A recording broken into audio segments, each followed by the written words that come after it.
Once upon a time, in a humble motel room far away, a kind man named Roy and his good friend Lucas were watching an urgent Amber Alert on the television. The alert spoke of an 8-year-old boy named Alton, a boy with unusual, almost otherworldly qualities, who had been taken. Strangely, the alert even mentioned a man named Roy as the abductor. But don't be alarmed, my sweet one, for this tale is filled with twists and surprises.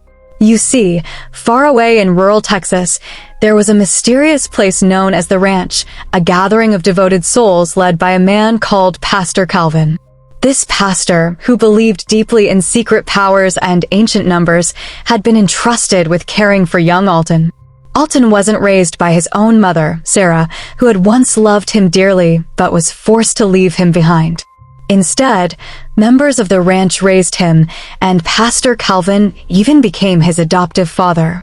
But the truth was, Alton's real father was none other than Roy, a man who loved his little boy fiercely and would do anything to keep him safe. After a dangerous encounter with a state trooper, Roy and Lucas found themselves on the run. They took refuge in the home of a former member of the ranch named Alton. In the still of a trembling night, when even the earth seemed to speak, they discovered something marvelous. In a quiet room, they found young Alton, whose eyes shone with bright beams of light that connected him in a mysterious way with Alton. Protecting Alton, Roy quickly took him and escaped in a van, following a secret destination that only Alton knew. As fate would have it, their journey was full of both wonder and peril. At a quiet gas station, little Alton's magical powers grew so strong that he even caused a satellite to break apart, showering the sky with sparks. Soon, they reached the home of Sarah, Alton's long-lost mother.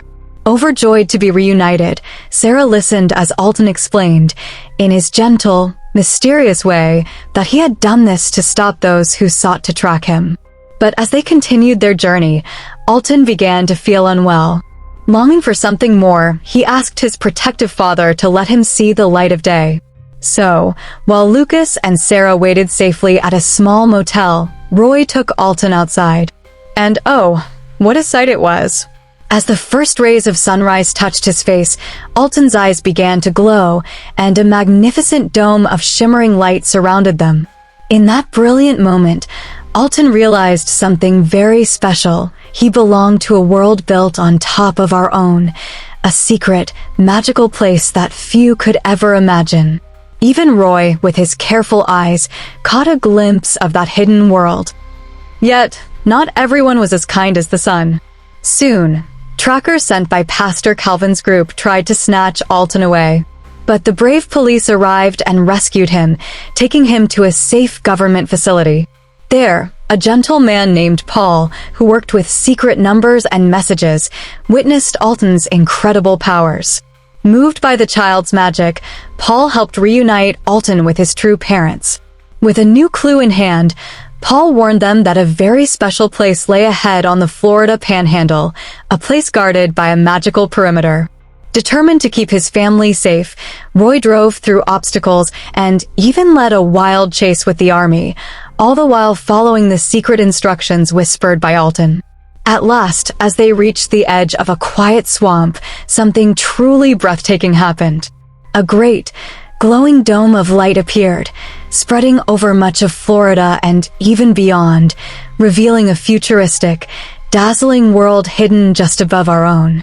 In that moment, as if called by destiny, gentle beings from that shining realm gathered around Alton, and with a flash of wonder, the dome vanished, taking Alton with it to his true home. In the aftermath, Roy and Lucas were taken away by the law, and though Lucas tried to explain their incredible journey, the grown-ups found it hard to believe such magic. Sarah, choosing to leave her old life behind, even cut off a long, traditional braid, a symbol of her past, so that she could begin anew. And though Roy found himself confined behind bars, every morning as he watched the sunrise, his eyes would glow ever so faintly, just like Alton's had, reminding him of that secret, shining world that still lived on. So, my dear, remember this timeless tale. Even in a world full of mystery and danger, love and wonder can light our way. And sometimes, magic isn't just in fairy tales, it lives in the hope of a new day, in the bright glimmer of a sunrise, and in the unyielding bond of family.